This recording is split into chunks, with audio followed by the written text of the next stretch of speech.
the Spartan Digital Network. We're here with the Coach B. That time of year again, a little hot outside. We'll talk about that, but at least it's football season. Getting the pads on, getting ready to go. Yeah, it's football season. We don't have to wear masks. We're not. That's a good thing. We're worried about COVID, but obviously our protocols are not what they were a year ago, Right. and we're moving forward in a normal fashion. Yeah. They're going to have fans and all those things. So it's exciting.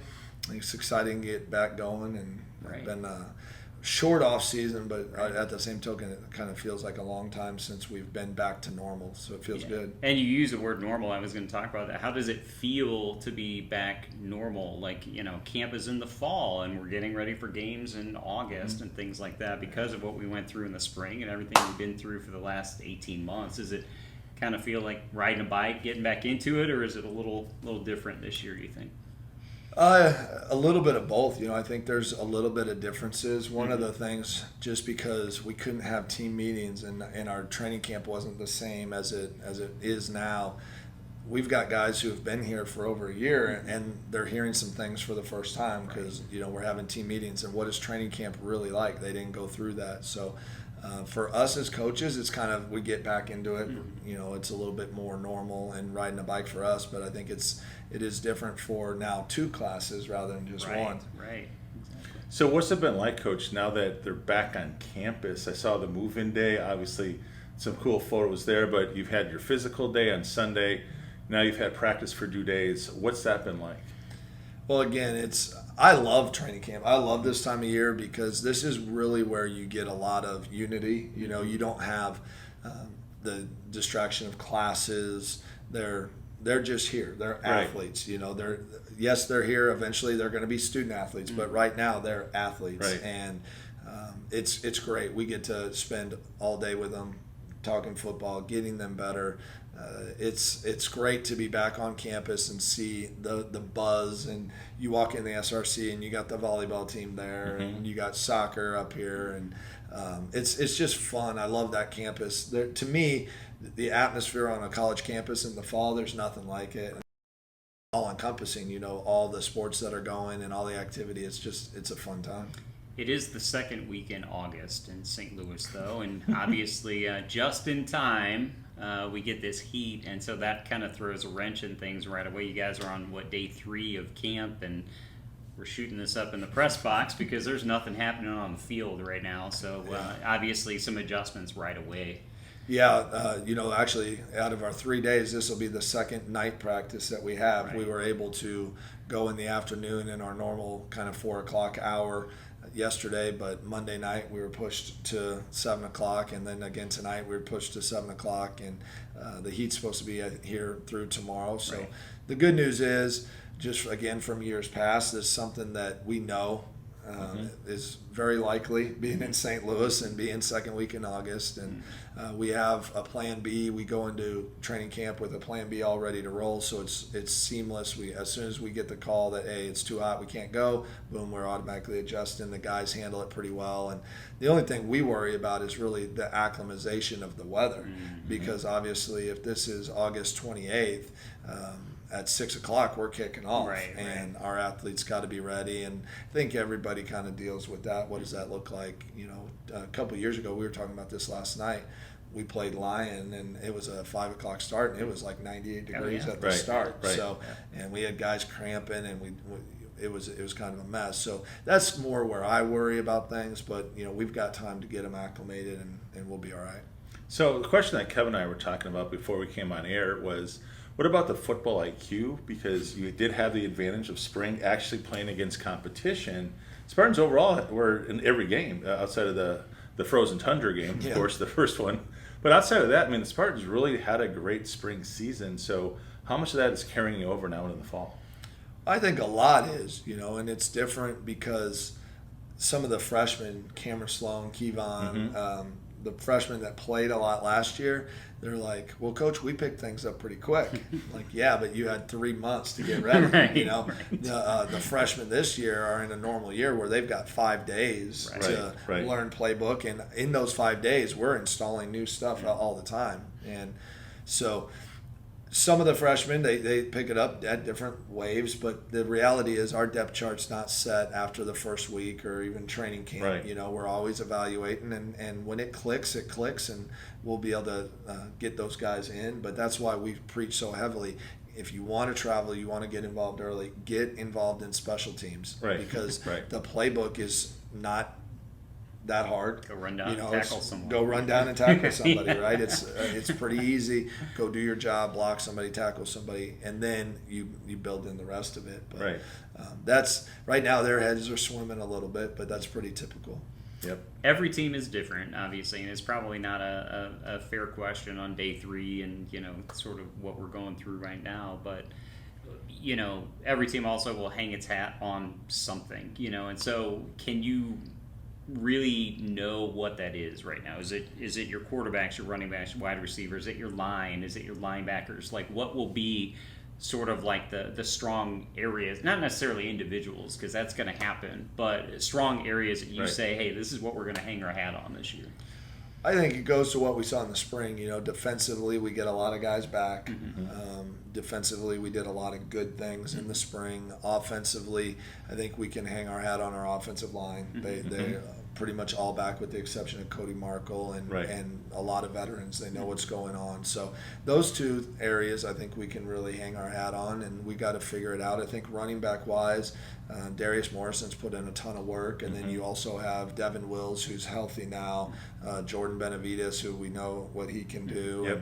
and you know, so there's a lot of depth and guys that we can count on. Felix Pippinger's another guy that gave us some good time as a freshman. So that's kind of where I look at it, is defensively, but we've got to be overall cleaner. We've got to make smarter plays. I think where we want to hang our hat on is be more disciplined and be more assignment sound. You know, to your point, having a higher football Right. IQ. Right. And making plays that aren't going to lose us games. Right. And that's where we're spending a lot of time. And ultimately, just doing the little things, making the right decisions on a day-to-day basis. We had a long talk about that tonight in our team meeting.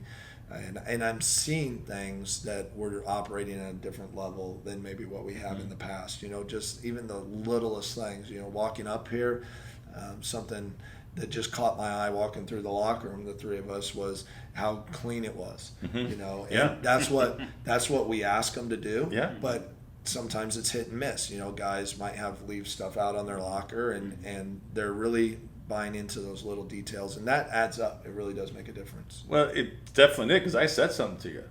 Yeah. I was like, we got new helmets. I mean, really, it looked immaculate. Yeah, and you know, that's guys buying into what we're asking, Right. and doing those little things. So if they keep that, but the thing that I've challenged them with, you know, it's really easy to do that 3 days in.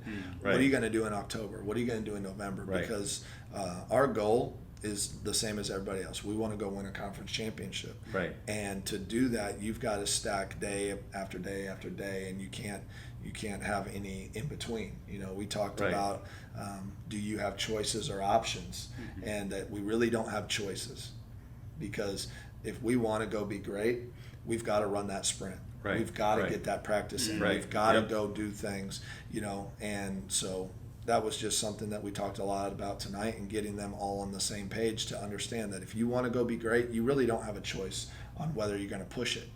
You've got to push it. Right. Everybody else is.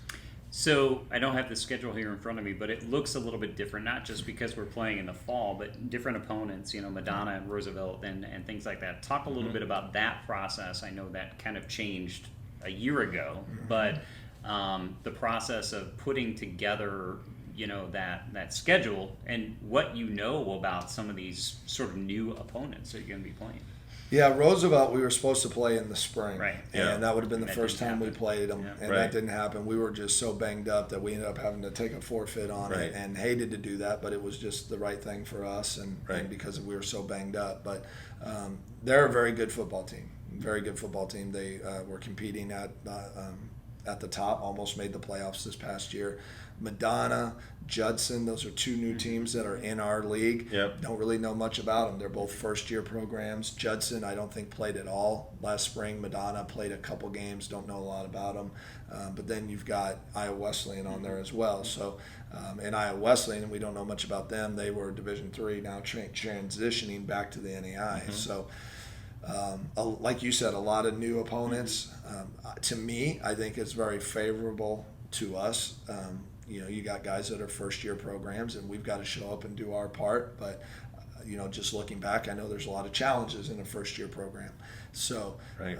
We're 8 years. We should be able to go compete and come out on top. That's our expectation as coaches, and we've got to prepare them to do so. And Iowa Wesleyan, it's a very well-coached team, but at the same token, I think we match up well with them. So Right. I think rather than in past years where it's like, man, our non-conference is really good as it is. Right. There's some games in there that I think bode in our favor, and then of course you got the league, and that's just tough.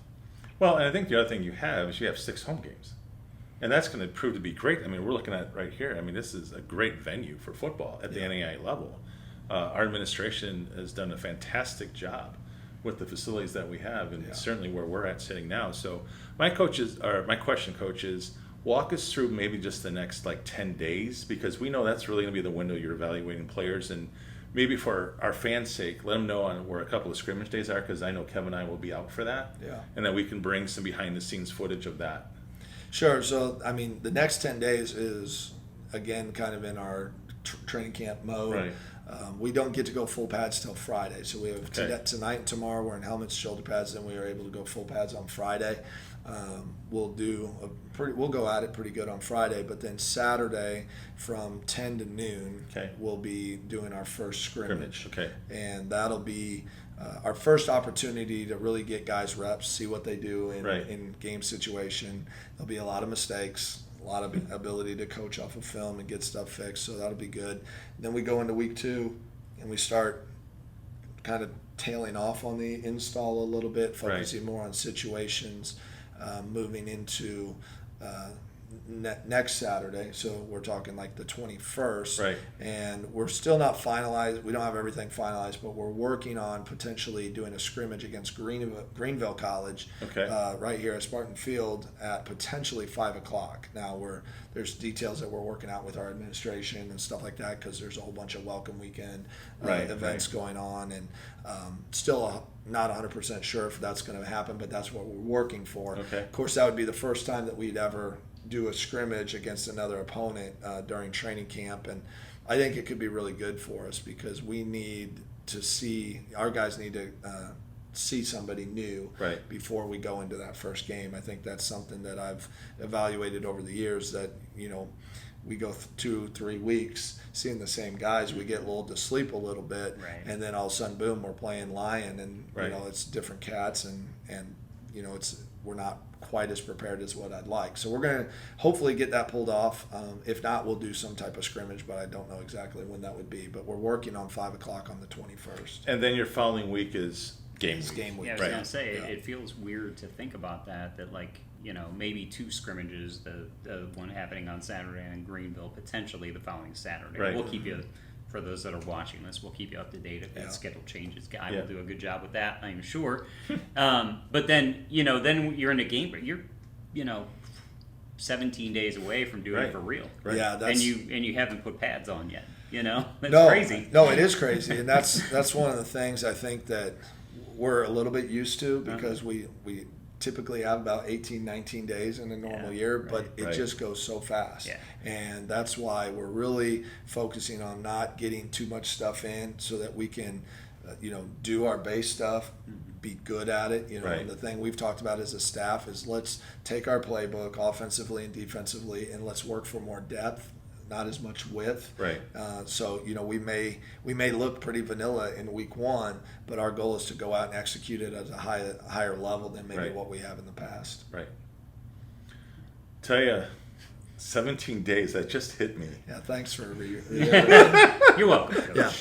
No pressure. I just can't imagine, from the standpoint of evaluating all that young talent that you have coming in, because like you said, you've got to also worry about the special teams. We know early in the season, sometimes special teams can win or lose a game because of missed assignments. A lot of times you see games being decided by missed assignments just because of, again, that whole football IQ from my coaching days. That's what my coach always told me, you got to have football IQ. So, well, no, I mean, you're exactly right. You look at those early games, you're looking at situational football, you're looking at turnovers, and you're looking at special teams. And that's really where my focus is can we be ready and prepared in those situations? And that's where the time gets very, very constricted, because when you start talking about, okay, do we have our goal line offense and defense in? Is that ready?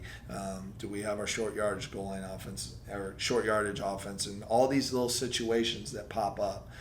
Something we're really big on is field zones. Like, what do we do when we come out if we're backed up as an offense? That's something we spend all the time working on. So all those little things got to get done. Special teams got to get done. And like you said, the clock's ticking. And every time that we have heat issues and we're sitting here with nothing out there, luckily we're able to go in the evening. But it definitely plays with it. And there's a lot of things that we have to orchestrate on our end to make sure that we are as prepared as possible.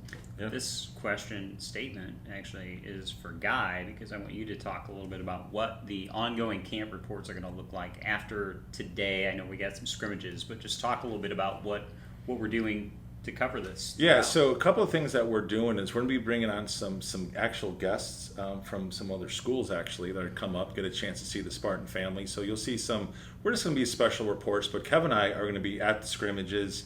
We'll be interviewing coaches. We'll get some approved footage of some plays, obviously. But we're going to be popping it in and out to try to bring you as much coverage as we can. Getting you photos, giving you updates in near real time. That's something that we take a lot of pride in. And it will be on all the platforms. You can go to Facebook. You can certainly go to Instagram, which is our most popular. Then, of course, Twitter. So we're going to be bringing the fans, especially those new Spartans. That's why we want to get them on camera, too, so that, again, we can let everyone know who these names are by the time kickoff starts right here at, is it 6 or 5? 6 o'clock. I thought it was 6 o'clock. Yeah. 6 o'clock. 6 o'clock versus line. Yep, exactly. All right. Well, Coach, we really appreciate the time. We'll be visiting with you throughout. Yeah, Good luck. Hopefully it cools off and you can get some work in. Huh? No, looking forward to it. And one thing I do want to add, just for people that are viewing, we are working a little bit behind the scenes. Not everything's finalized. We'll get details, but we're working on doing kind of a barbecue and honoring the alumni, especially the first class. I think that's really important with our first real game in Spartan Field, kind of the house that they built. They weren't able to maybe see it, but we want to do that on the 28th, and we'll be getting details out. But if there's any alumni out there, they can reach out to me, and I'll get them all the details as we iron things out. That sounds fun. Yeah, it'd be cool. That will be good. Well, thanks a lot, Coach. That's Coach B. This is the Spartan Camp Report. You've been watching it on the Spartan Digital Network.